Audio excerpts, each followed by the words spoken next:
kita, Panginoon. Mahal na mahal kita, Panginoon. Kailan may di kita ipagpapalit, pagkat sa piling mo'y langit. Mahal na mahal kita, Panginoon. Habang buhay, papupurihan ka.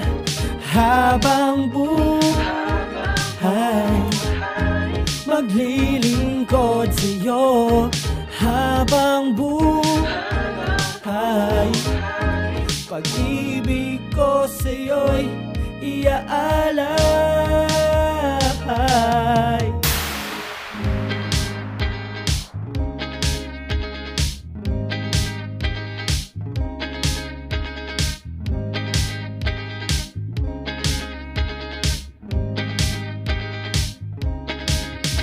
Mahal na mahal kita, Panginoon. Mahal na mahal kita, Panginoon. Kailan may di kita ipagpapalit, pagkat sa piling mo'y langit. Mahal na mahal kita, Panginoon. Habang buhay, papupurihan ka. Habang buhay, maglilingkod sa'yo. Habang buhay, pag-ibig ko sa'yo'y iaalay.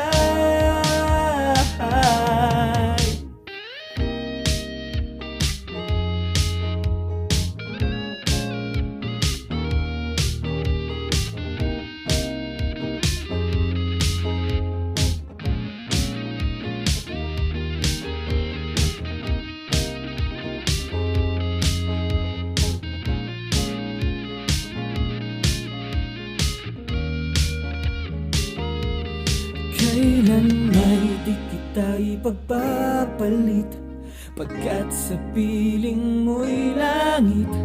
Mahal na mahal kita, Panginoon.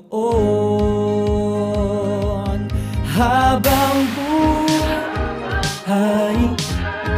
papupurihan ka. Habang buhay, maglilingkod sa'yo. Habang buhay, pag-ibig ko sa'yo'y iaalay.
karangalan, kapangyarihan mo'y walang katulad.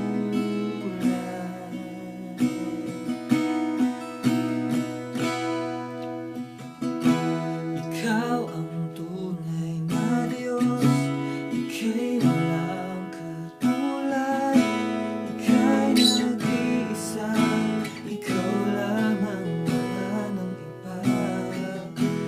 Sa'yo ang aming awit, dinggin ang aming tinig, isisigaw sa buong mundo, kadakilaan mo.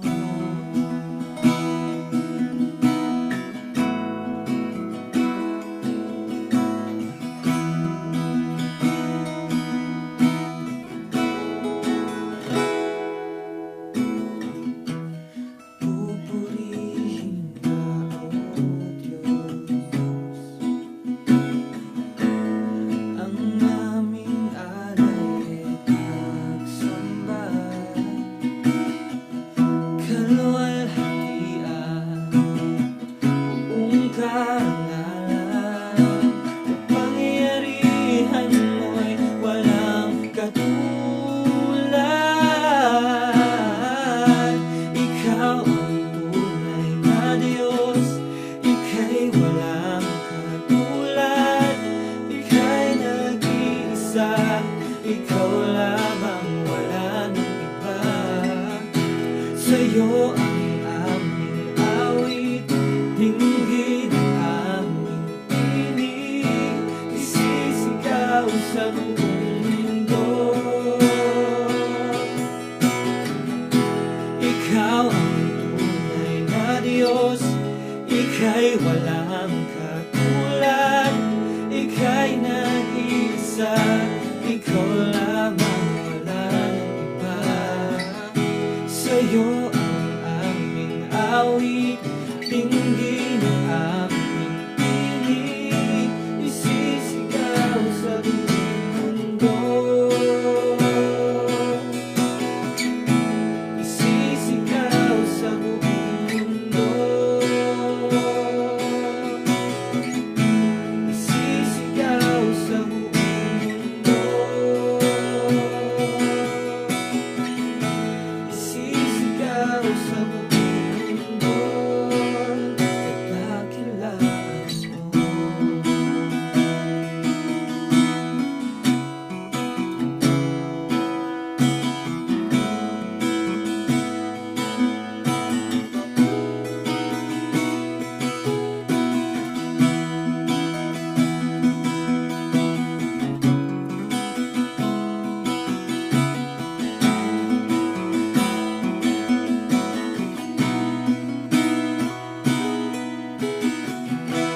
Ikaw ang tunay na Diyos, ika'y walang katulad, ika'y nag-iisa, ikaw lamang, wala nang iba.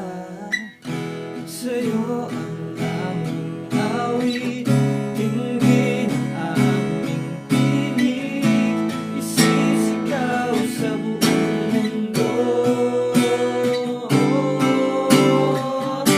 Ikaw ang tunay na Diyos, ika'y walang katulad, ika'y nag-iisa, ikaw lamang, wala nang iba. Sa'yo ang aming awit, dinggin ang aming tinig, isisigaw sa buong mundo. Ikaw ang tunay na Diyos, ika'y walang katulad, ika'y nag-iisa, ikaw lamang, wala nang iba. Sa'yo ang aming awit, dinggin ang aming tinig, isisigaw sa buong mundo. Isisigaw sa buong mundo. Isisigaw sa buong mundo,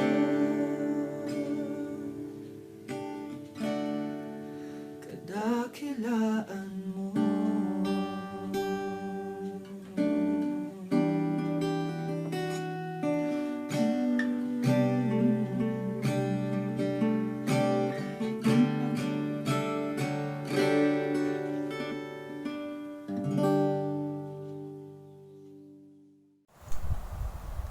Magandang araw mga kapatid ng Miyerkules, isa namang pagkakataon upang tayo ay magkaroon ng maikling devotion, upang sa ganon patuloy tayong makakuha ng lakas, ng inspirasyon mula sa mga matututunan natin sa salita ng Diyos. Bago po tayo mag-umpisa, tayo muna ay manalangin. Ama naming nasa langit, ang pinakamakapangyarihan sa lahat, kami po ay magbubulay ng iyong salita sa araw na ito at inaasahan namin kami ay iyong sasamahan, bibigyan mo kami ng pagkaunawa at ng pagnanais na matuto ng iyong mga salita upang mapagkuhan namin ng lakas, ng inspirasyon, upang kami patuloy na magtiwala sa iyo, lalo na sa panahon ito ng pandemya. Samahan mo po kami at madumanawa namin ang presensya mo at maging kagalakanuan namin ang aming gagawin ngayong araw na ito. Sa pangalan ni Jesus. Amen. Basahin po muna natin ang mga talata sa batayan ng ating debosyon ngayong araw na ito. Mula po sa ikalawang sulat ni Pablo sa mga taga-Korinto, talatang 1, kabanatang 1, talatang 3 hanggang 5, at talatang 8 hanggang 10.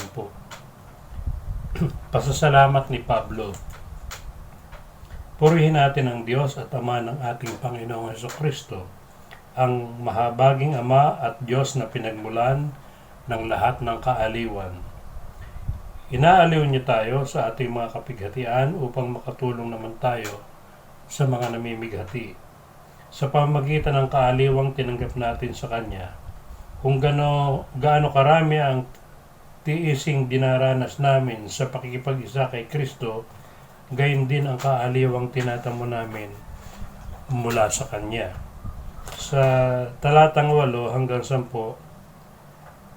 mga kapatid, ibinabalita namin sa inyo ang mga kapighatian na dinanas namin sa Asya. Napakagbigat ng aming dinanas, anupat nawala na kami ng pag-asang mabuhay pa. Akala namin dumating na ang aming oras, ngunit nangyari yun upang huwag kaming manalig sa aming sarili, kundi sa Diyos, na muling bumubuhay sa mga patay. Kami iniligtas niya noon sa tiyak na kamatayan at patuloy na iniligtas at umaasang patuloy na ililigtas sa tulong ng inyong mga panalangin. Pinagpala nawa ng Diyos o pagpalain nawa ng Diyos ang ating pagbasa ng kanyang banal na salita. Mga kapatid, sa panahon po bang ito ng pandemya ay nakakaisip pa tayong tumulong sa iba, samantalang tayo ay nasa panahon ng krisis at pagdarahop, sapagkat nawalan tayo ng mga oportunidad para maghanap buhay.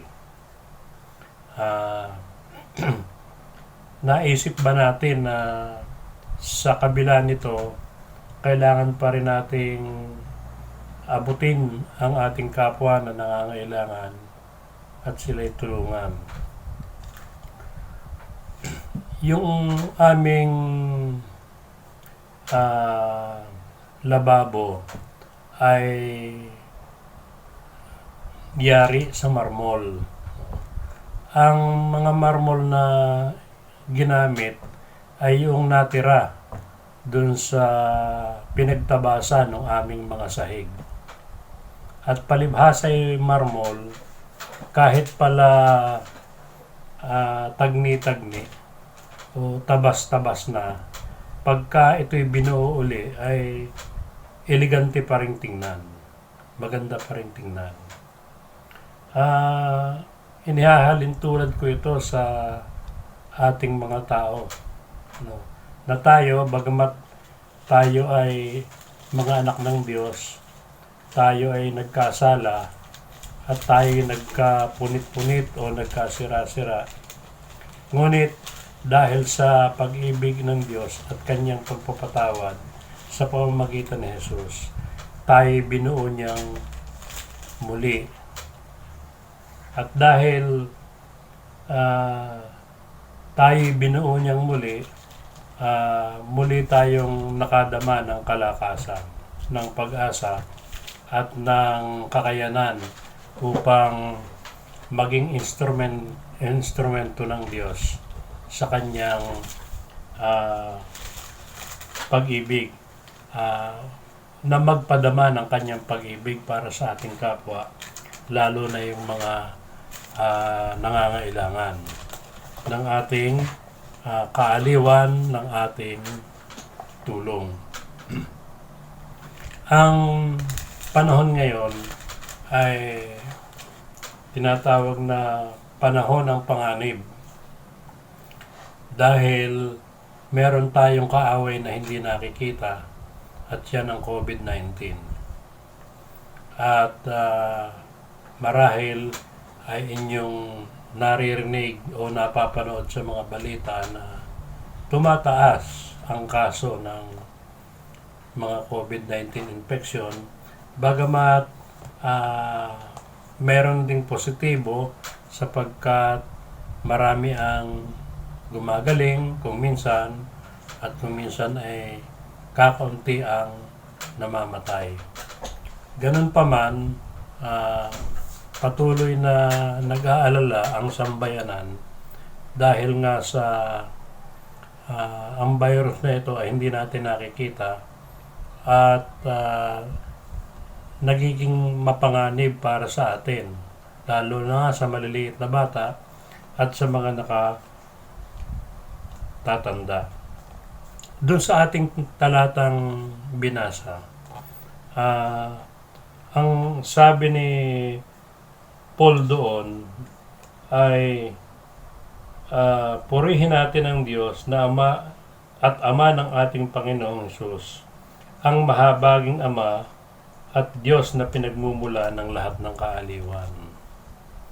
Tayong mga mananampalataya ay dapat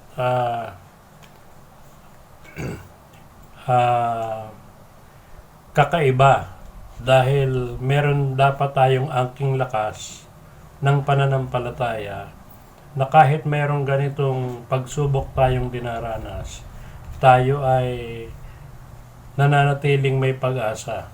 At dahil nga tayo may angking lakas, ay nananatili tayong dapat may kakayanan upang saklolohan, upang aliwin, upang tulungan ang ating mga kapwa na nangangailangan.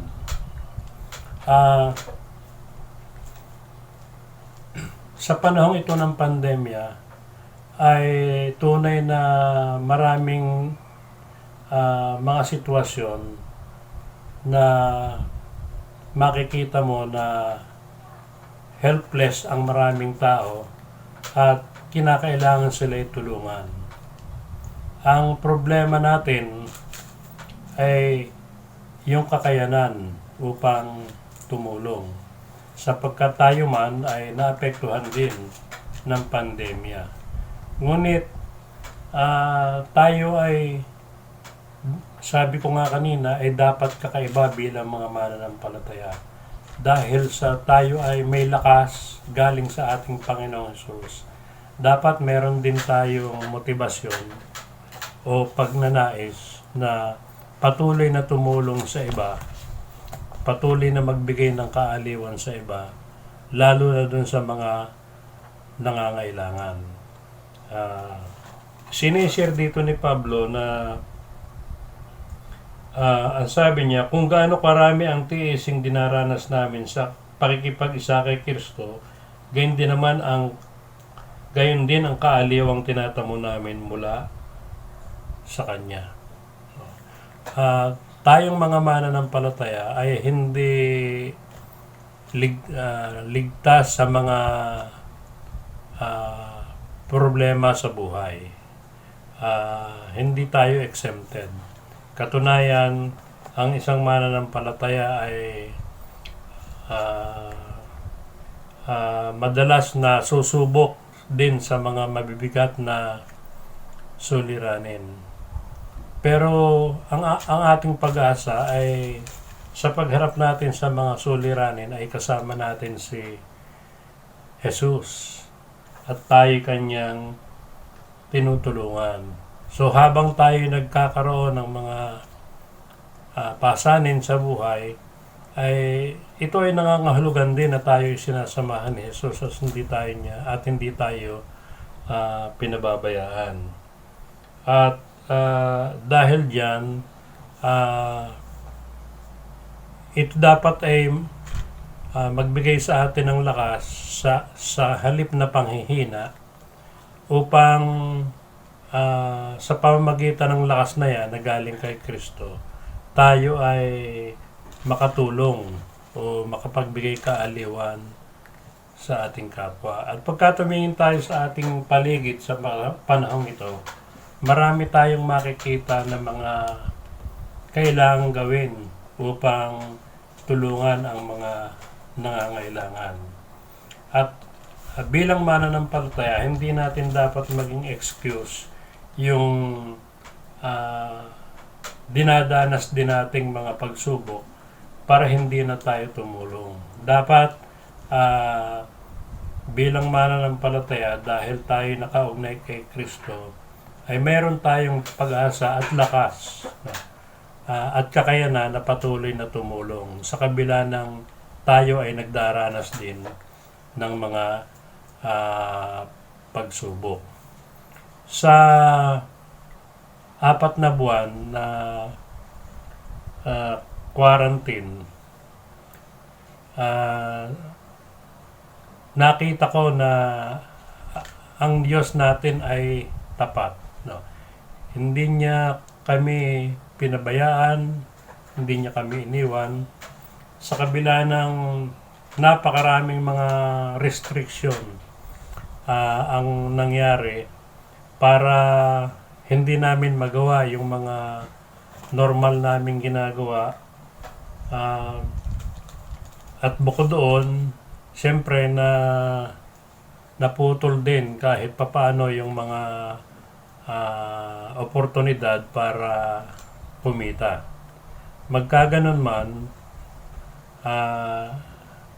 dahil sa pagtitiwala namin sa Diyos o dahil sa pagtitiwala ng mga mananampalataya kay Diyos, sa Panginoong Diyos,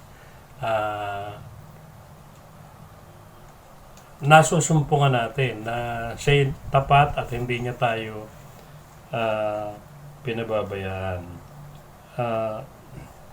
Kaya sana sa panahong ito ng pandemya, hindi ang sariling problema natin lamang ang pagtuunan natin ng pansin, kundi isipin natin kung paano tayo makatutugon o makatutulong sa mga tao na nangangailangan din. Masyadong malaki ang mundo para ating tulungan lahat. Pumili lamang tayo ng kaya nating tulungan at nararapat nating tulungan, at kadalasan sila ay nasa paligid-ligid lamang natin, hindi na kailangang lumayo. Napansin ko yung aming mga basurero dito sa aming lugar ay wala man lang protective gear pag naghahakot ng basura. No? Bago pa lockdown, ay napapansin ko na yon na naghahakot sila ng basura pero wala man lamang silang protection sa katawan, ni wala silang gloves at saka yung mga tamang kasuotan sa mga naghahakot ng basura. Pagkatapos ay nagkaroon ng pandemya, di lalong naging mapanganib yung kanilang trabaho. Pero hindi pa rin nagkaroon ng protective gear. So, isang araw nag-usap kami ni Cynthia na hindi natin kaya ang protective gear, no? Masyadong mahal at marami rin sila, no? So nagsimula kami dun sa bumibili kami lagi ng biskwit at saka kape, at tuwing daraan sila ay binibigyan namin ng biskwit at kape. Siguro mga halagang ah, 100 piso, humigit kumulang, ay sapat na pang merienda nila, kape at saka biskwit. At so linggo-linggo meron kaming nakalaan para sa kanila. At nakita ko na sapat yon para dun sa mga basurero para maging masipag na kuhanin ang aming basura.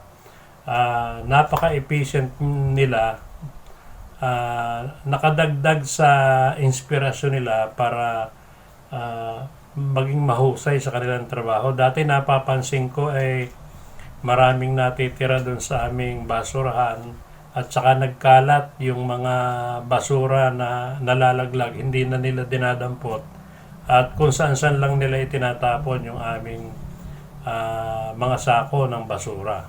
Pero buhat noong bigyan namin ay nakita ko na may malaking pagbabago sa kanila dahil mula noon sinisinop na nila yung aming basura. Samantalang ang intention lang naman namin ay tumulong, at kung ano yung kaya muna namin, yun ang aming ginawa. At nung isang araw, ako ay nag-text doon sa presidente ng Homeowner Association at sinabi ko yung aking obserbasyon. At hinamon ko siya na magkaroon kami ng project na para bigyan ng mga protective gears ang mga basurero. At ngayong buwang ito ay mag-uusap para nga pag-usapan kung ano ang gagawing fundraising para magawa ito. Hindi ko kaya magbigay ng protective gear lalo na sa panahong ito. Pero may magagawa ako para matupad yon. At sabi ko dun sa aking presidente ay kung kinakailangan ako ang gumawa ng sulat, ay ako ang gagawa ng sulat sa mga kinaukulan upang magkaroon tayo ng fundraising. At tinawagan ko na rin agad si Eman sapagkat meron silang network nung kanilang mga kasamahan na pagka may mga ganong project ay sila ay tumutulong. Katunayan, pagka sila may project na kanila ay kanila rin kaming sinasabihan upang mag-donate. So this time, dahil kasama kami sa network nila, ay natitiyak ko na sila rin ay tutulong. At sa malaot madali ay malamang na matupad yung aming nais na maprotektahan yung mga basurero. Nakita ko kasi na mapanganib yung kanilang trabaho para sa kanilang sarili. May pandemic o wala. Pero lalo pang ngayong may pandemya, lalo pang mapanganib sa kanilang sarili, sa kanilang pamilya, at sa komunidad sapagkat sila'y gumagala sa bahay-bahay at naghahakot ng basura. At kung sila'y magkaroon ng infection, dala-dala ng kanilang dahil sa dala-dala nilang mga basura, ay meron din tsansa na yung mga hinahakutan nila ng basura ng mga lugar ay mahawa. At kailangan tumulong tayo, mga mamamayan, in our own way. Hindi na kailangang pagsabihan pa. Isipin na natin kung ano magagawa natin para makatulong. At tayong mananampalataya, kahit tayo ay apektado, ay hindi natin dapat ginagawang dahilan ang kawalan. Sapagkat marami namang paraan na hindi lang pera ang kailangan. Kaya mga kapatid,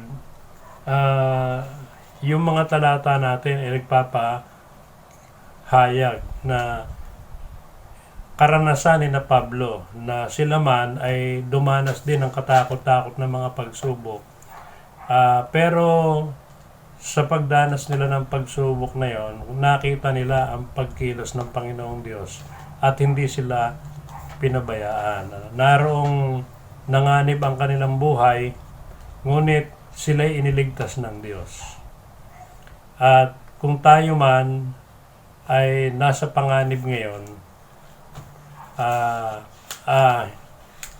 patuloy tayo magtiwala sa Diyos at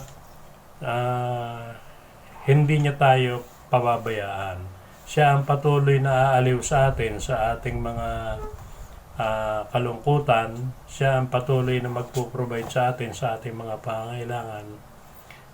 Ngunit bilang pasasalamat at bilang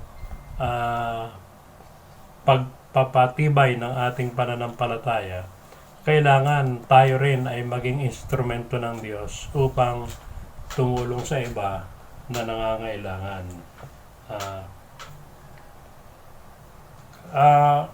Kahit meron tayong sariling pinagdaraanan, pag tayo nagtiwala sa Diyos ay makakaasa na tayo na yun mismong ating pinagdaraanan ay nagbibigay sa atin ng lakas na galing sa Diyos. At dahil ito ay ating karanasan na tayo ay dumadaan sa panganib ngunit sinasamahan tayo ng Diyos, nagkakaroon tayo ng motibasyon at lakas ng loob, dala ng ating karanasan upang maging instrumento ng Diyos din para sa iba na nahihirapan at nasa iba't ibang pagsubok. Kaya pwede nating i-share sa iba ang pag-ibig ng Diyos sa gitna ng ating mga sariling pinagdaraanan, sapagkat alam natin at ito'y ating karanasan na kahit tayo ay nasa panganib, hindi tayo pinababayaan, bagkus tayo ay sinasamahan at pinapatnubayan ng ating Diyos. Kaya ngayong COVID-19, mga kapatid, hindi pa natin alam kung kailan ito matatapos. Tumataas pa ang mga bilang ng nagkakaroon ng infection. Sikapin natin na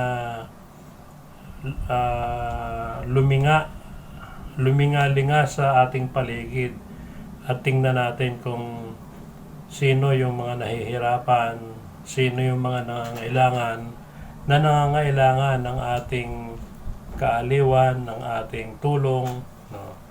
Na bagamat tayo ay dumaranas din ng kahirapan, sapagkat alam natin na ang Diyos ay tapat at hindi tayo pababayaan, ay magdudulot yun sa atin ng motibasyon upang tulungan din ang mga nahihirapan at mga nangangailangan. Amen.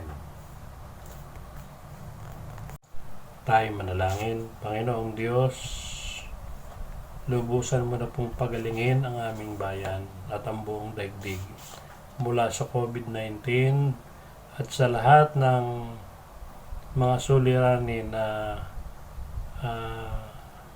bumabagabag sa amin. Suliranin sa mga bagay na pangkalusugan, suliranin sa mga bagay na patungkol sa mga pangangailangan para mabuhay, suliranin sa mga isipin at mga problema sa buhay na gumugulo sa aming isip, at iba pa. Naniniwala kami, O Diyos, na Ikaw ang Diyos na tutugon sa lahat ng ito, na bagamat may mga tao, may mga organisasyon, may mga individual na naghahatid ng tulong, Ikaw lamang, O Diyos, ang makapagbibigay sa amin ng sapat sa aming kailangang tulong na makalulutas ng aming mga problema. Ikaw lamang ang Diyos na kumpletong makapagbibigay sa amin ng lahat ng bagay. Kaya kami ay umaasa at nagtitiwala na tatapusin mo na ang pandemyang ito, pagagalingin mo ang lahat ng nagkasakit dito, at pati na yung mga iba pang sakit. Patuloy mo pong tulungan ang mga nag-aaral para sa lunas sa sakit na ito. Bigyan mo sila ng karunungan, pagtitiyaga. Patuloy mong tulungan ang mga pamahalaan upang mapamahalaan ng maayos ang problemang ito, at patuloy mong tulungan ang mga frontliners para magkaroon sila ng lakas ng loob, ng patuloy na pagtitiyaga at pagmamahal sa kanilang trabaho upang matulungan ang mga nangangailangan, lalo na ang mga nagkaroon ng infeksyon. Tulungan mo ring maging matyaga at patuloy na maging generous ang mga individual at organisasyon tumutulong upang mahatiran ng tulong ang mga tao. Nawa, O Diyos, huwag din silang magsawa at patuloy nilang madama ang kagalakan ng pagtulong sa kapwa. At kaming mga mananampalataya, bukod sa pagiging disiplinado dapat namin upang makatulong sa pagpigil ng pagkalat ng sakit na ito, huwag nawa namin gawing dahilan ang aming sariling mga pinagdaraanan upang hindi kami magmalasakit sa aming kapwa na nangangailangan. Sana po ang dahil karanasan namin na Ikaw ay tapat at hindi nagkukulang, ito ang magbigay sa amin ng pagkakataon at lakas ng loob upang tumulong din dun sa mga nangangailangan. Bigyan mo kami ng kakayanan para magawa ito, higit sa lahat ng motibasyon, ng inspirasyon na nanggagaling sa iyo, upang kami ay maging matulungin sa kabila ng kami ay nangangailangan din.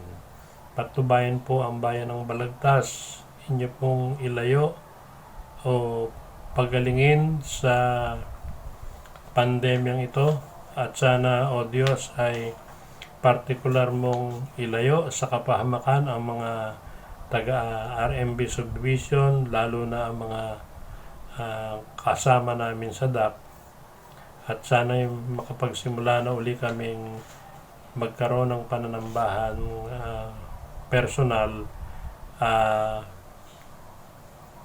at mawala na ang panganib ng infeksyong ito sa lugar na kinaroroonan ng aming simbahan. Tulungan po kaming lahat na makaiwas sa sakit. Bigyan mo kaming lahat ng provision. Tulungan mo ang mga batang nais mag-aral ngunit walang kakayanan. Nawa ay gamitin mo ang kanilang mga magulang upang sila ay adjust sa panibagong sistema na iminumungkahi ng pamahalaan. Tulungan mo ang bawat isa sa amin sa aming kanya-kanyang sirkumstansya, at sana, O Diyos, ay manatili kang nararanasan namin, nakasama namin, at hindi kami matatakot dahil ang iyong presensya sa amin ay damang-dama namin. sa bawat oras ng aming mga buhay. Marami pong salamat sa iyo, sa biyaya ng buhay, sa biyaya ng mga probisyon, sa biyaya ng kaligtasan mula sa pandemya. Sana po ito ay manatili habang narito pa ang pandemya, at sana po ay ito rin ang maging pagkakataon namin para lalo kaming kumapit sa iyo at magtiwala na hindi mo kami pababayaan. Ito po ang aming panalangin sa pangalan ni Jesus na aming Panginoon at tagapagligtas. Amen. At ngayon mga kapatid, sumayin yung lahat ang walang hanggang pag-ibig ng Diyos Amang nasa langit, ang pagliligtas ng Panginoon, at ang gabay ng banal na Espiritu mula ngayon at magpakailanman. Amen. Mga kapatid, salamat po sa inyong pakikisa sa ating gawain. Patuloy po tayong mag-ingat at sana muli tayong makapanumbalik ng ating pagsamba. Yung aking panawagan na kayo ay mag-contribute ng mga song video or dance video ay patuloy kong pinananawagan yon. At sana po kung kayo ay gagawa ng mga song at saka dance video ay gawin yung presentable ang inyong sarili, sapagkat ito ay gagamitin natin sa pagsamba sa ating Diyos, no? Maging karapat dapat nawa ang ating kabihisan upang maging katanggap-tanggap tayo sa harap ng ating Panginoong Diyos. Salamat po. Mag-ingat kayo sa COVID. Hindi pa tapos ang panganib, ngunit kung tayo ay mag-iingat ay makakaiwas tayo sa panganib na ito. Amen.